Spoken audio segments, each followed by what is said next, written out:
Somu the only Nepali to play 3 world cups, 3टा world cup खेल्ने पहिलो नेपाली र एक मात्र नेपाली तपाईँ। यो अलिकति अनुभूति सुनाइदिनुहोस् न, कस्तो लागिरहेको छ?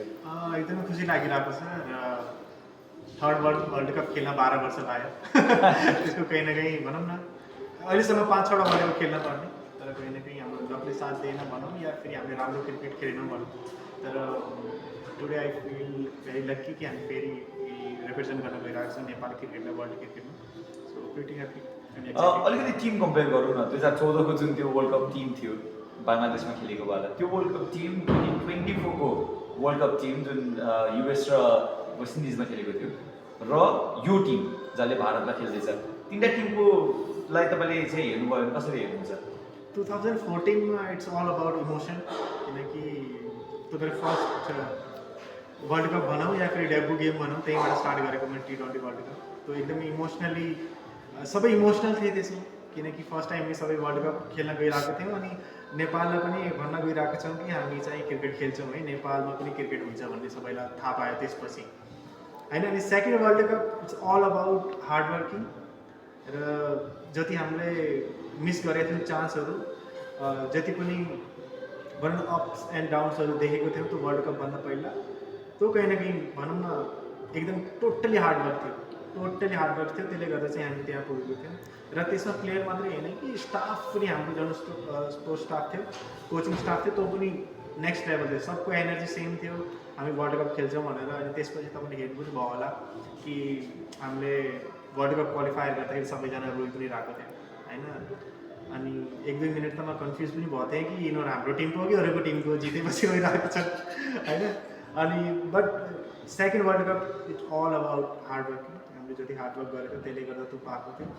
र थर्ड वर्ल्ड कप जुन हामी खेल्न गइरहेको छौँ त्यसमा चाहिँ मलाई रिभेन्ज ले जस्तो मलाई फिल हुन्छ, किनकि जस्तो लास्ट टाइम ओमानले हाम्रो घरमा हराएर गएको थियो र त्यो मेरो दिमागमा थियो कि मैले ओमानमा गएपछि ओमानलाई घरमा हराउने हो भनेर।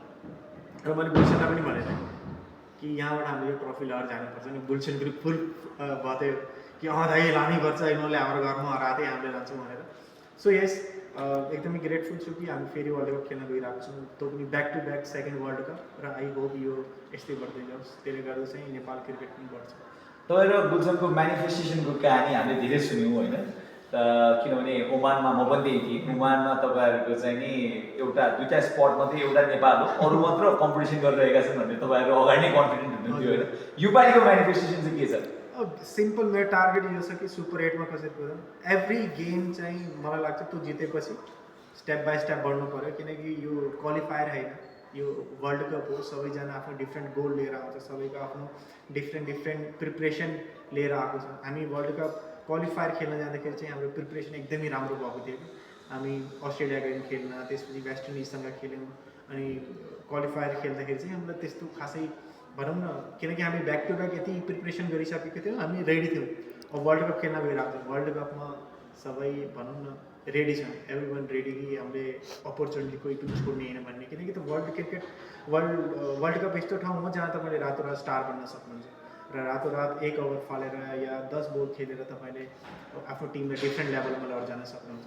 र T20 यस्तो गेम हो जहाँ भनौँ न एउटा प्लेयरले चाहिँ चेन्ज गर्न सक्छ।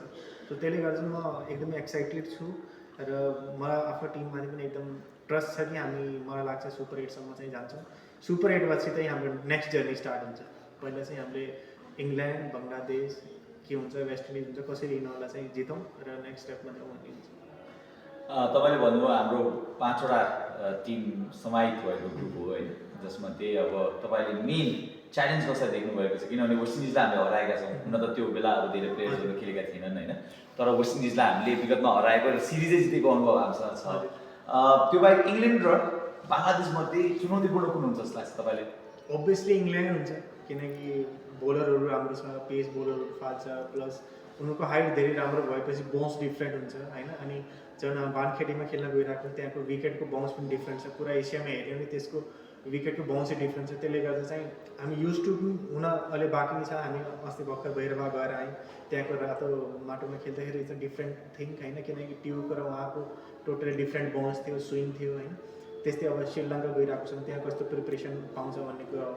त्यसपछि फेरि मुम्बईमा गएर पनि खेल्ने हामी त्यसले गर्दा मलाई लाग्छ इङ्ल्यान्ड हल्का टफ हुनसक्छ but it's a T20 game र इङ्ल्यान्डको हिस्ट्री पनि छ कि त जहिले एउटा टिमसँग हार्छ त वाइ नट नेपाल तपाईँले रिभेन्जको कुरा गर्नुभयो कि त्यो साउथ अफ्रिकासँग 1 रनको रिभेन्ज के हामी इङ्ल्यान्डसँग पुरा गर्छौँ त त्यो 1 रनले गर्दा पनि मलाई के लाग्छ नि चाहे हामीले त्यो जित्न सकेनौँ त्यो दिन हामीले रेस्पेक्ट चाहिँ जितेको थियौँ बिल्कुल बङ्गलादेशले जस्तो हामीलाई साउथ अफ्रिकाको म्याचभन्दा पहिला जस्तो ट्रिट गरिरहेको थियो र आफ्टर द गेम जस्तो तिनीहरूले हामीलाई रिस्पोन्स दिइरहेको थियो स्माइल गुड मर्निङ यताउता होइन त्यो मलाई लाग्छ रिस्पेक्ट जितेर मात्रै होइन समटाइम तपाईँले कसैलाई खेलेर पनि जित्न सक्नुहुन्छ र त्यो दिन हामीले 1 रनले म्याच हारे पनि तर मलाई लाग्छ हामीले धेरै कुराहरू चाहिँ त्यहाँबाट गेन गरेको थियौँ र त्यसले गर्दा चाहिँ यहाँ आइपुगेको त्यसले गर्दा चाहिँ हामी वर्ल्ड कप क्वालिफायर जुन थियो ट्रफी जितेर आएको त्यसले गर्दा कहीँ हारेर कहीँ न कहीँ जित्न पनि भनौँ न त्यो सिक्न सकिन्छ हामीले सो त्यहाँ सायद हामी वर्ल्ड कपमा हारेको थियौँ तर